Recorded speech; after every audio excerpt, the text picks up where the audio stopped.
everyone being on board is kind of important sometimes. Yeah. What if the bride isn't on board? That's a tough one. That is a tough one. That is a critical one. Yeah, what if she isn't into it? Okay, the bride's not into it. Good luck with the rest of your life too. You almost got a spit take there. If she's not on board, I always go to open communication. Period.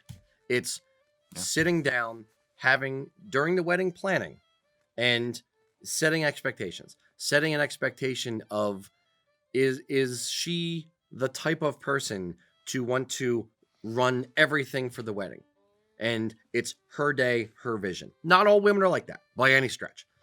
If she is, you're going to have to navigate that a little bit. But part of the navigation is making sure she understands what it means to you. And she may not.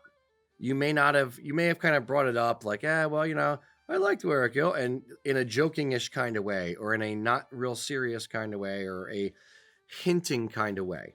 But don't just hint about it. Have a discussion about it. Sit down and be direct and say, look, this is going to be a difficult discussion, but I really want to talk about what the groomsmen are going to wear and what we're going to look like on the day. And I do want to honor my heritage. And this means something to me. And before you just out of hand dismiss it and say, no, I refuse, I want you to hear me out a little bit and explain why it means something to you. And kind of ask her permission to be open about it a little bit and really get into a deep discussion. And make sure she understands what it actually does mean to you.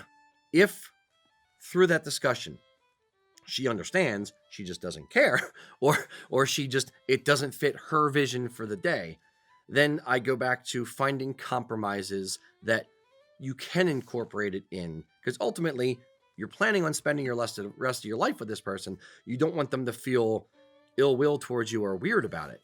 So finding compromises that can be made, whether that's wearing a tuxedo to the wedding and then changing and wearing a kilt to the reception, whether that's just incorporating a bit of tartan into the outfit, whether that's, look, it doesn't mean that much to you as much as it means anti to her, and she just has, maybe she doesn't mind you wearing a kilt, but for this day, it is her vision. If she has dreamed about this day since she was 2 years old and really wrapped everything up into it, maybe you got to forego the kilt. If it means that much to her, maybe you be the bigger person. But in my feeling about it, and the thing I always kind of harp on about it is, it's a 50-50 partnership. It's not supposed to be 90-10. It's supposed to be 50-50. That's why I'm lucky in the fact that Kelly wanted the kilt at the wedding, wanted everyone to wear kilts, and she's enjoying this kind of stuff too. But if it's not her bag, if it's not something she wants to do, if she's Italian and has zero interest in kilts, it's recognized that you have to recognize that's really not her interest. And if she's really staunchly into something for the wedding day, she has her vision, you don't want her to feel uncomfortable on the day. So make it a point to say, okay, fine, I won't wear the kilt, but I'm getting a kilt and we're going to go to a Celtic festival and you're going to go with me. And maybe find a compromise that way. Introduce her in other ways if she is staunchly against it. Or if the wedding is a year and a half out, maybe bring her to a Celtic festival or two and try to soften her over time versus making a demand up front. I think that's a important point. I mean, everything you said is logical. But I do think that sometimes it's like anything else in life, it's a lack of exposure that breeds fear. So getting her feet wet, by going to a festival, going to a concert, seeing attractive people in kilts, it's just like, the whole thing, like, I want to get a kilt for myself, and my girlfriend or partner or, bride-to-be or whatever is not into it. It's not just weddings we're talking about. It's just like life. Do they like you in a kilt or not? And there's ways to introduce them to the culture that will it's like, okay. It felt kind of weird at first because I hadn't, there was nobody in kilts when I was growing up. They looked weird to me, but I see there's other people doing this, and this is kind of cool. And these people are having a good time. There's ways to do that. Just gradual it's exposure therapy. It's like fighting a phobia. Maybe offer to buy them a mini kilt in it, or a kilted skirt in it, or a sash in the same tartan as you, and share the experience and bring them into this new world that you want to explore and make them part of it. And I think some of the underlying symbolism and aspects of the culture that it's hard for people to be against, like honoring your past, a sense of honor, a sense of romance, tradition, and the fact that this is part of the tokens of love that I want to share with you. This is part of my being that I want to share with you. That's another angle into it too. It's like, this represents to me a lot like having the other elements in the ceremony do, that this is an expression of myself and what I'm giving to you. You can win them over with the love aspect.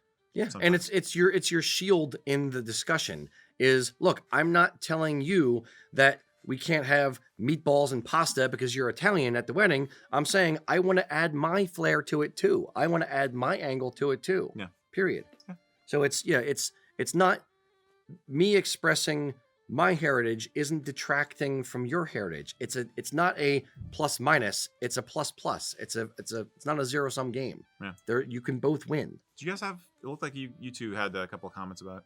I was going to say, very recently, my sister-in-law is visiting us, and it's been nice having her. And I walked into, as one tends to when family visits, a random conversation there in the kitchen. And my wife was mentioning, she's like, when we got married, if he'd wanted to get married in a kilt, she's like, it was a no. Which it would have been a no. I didn't have access to kilts at the time, or didn't know where to get them. So it wasn't too much on my mind, though. If I could have, I would have. But she was like, it would have been hard. She's like, if we were getting married again today, or like if we were renewing our vows, she's like, absolutely would. Yeah. And one of the things that's been interesting for me, aside from her getting used to it being part of my life and something I wear, one of the things that really turned her around, oddly enough, was kilts and culture. She got on the Facebook group, and after like a while of the Facebook group going, she came up to me one morning. She was like, she's like, there's other people that wear them. It's not like just you being weird. She still knows I'm weird, but she's like, it's not just, and so understanding that there's more behind it, and it's not just you being right odd, right, which sometimes that's the experience you grow up with. They're not always a common thing. And so seeing that it's, something that's done, Celtic festivals and whatnot, and something that people around the world are doing. Ultimately, it's not on us to, cast aspersions into someone else's marriage or whatever. It's, actions have consequences. You want to get married and the person's mean, they're going to be mean for the rest of their life. If the person's that's a sour beautiful, note. I don't want to end on that. But if the person's a beautiful person and it's meant to be, and it's, that's what it should be. It should be. Love will find a way. Yes. Is that Life Would Find a Way from Jurassic Park? Yeah. Dinosaurs. Always have dinosaurs at your wedding. Absolutely. Yeah. That's the way you end a video on weddings. It's talking about dinosaurs.